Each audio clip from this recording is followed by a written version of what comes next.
Pagdami ng kaso ng influenza-like illnesses nararanasan sa Cordillera dahil sa epekto ng malamig na panahon.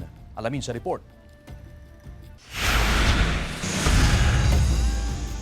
Dahil sa lumalamig na panahon sa Cordillera Region, nakapagtala na naman ang Health Authority ng influenza-like illnesses tulad ng ubo, sipon at iba pang respiratory infections. Minsan kasi malamig talagang panahon dito. Yung minsan kasi may nag-ice ng ulan.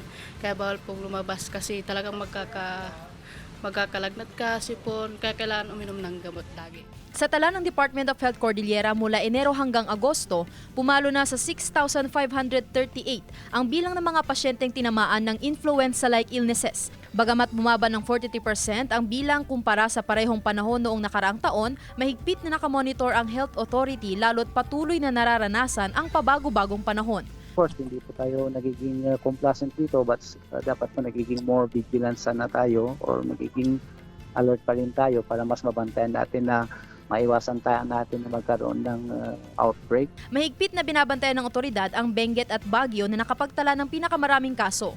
Umabot na sa 3,122 ang bilang ng mga pasyenteng tinamaan ng influenza-like illnesses sa Benguet habang 1,929 naman sa Baguio City. Paalala ng otoridad, contagious o madaling makahawa ang mga flu-like illnesses lalo pat maaaring person-to-person o indirect contact ang transmission ng virus. Ugaliing mag-ingat sa crowded places, laging maghugas ng kamay at isaalang-alang ang mga respiratory etiquette. Simple lang po yung prevention or recommended preventive actions natin. Katulad po nung pag-cover natin ng mouth, ng nose natin, ng tissue. Pag po nagbabahing tayo, yung pag-dispose natin ng mga nagamit natin agad, katulad ng mga tissues po na yun, importante po ang mga yon.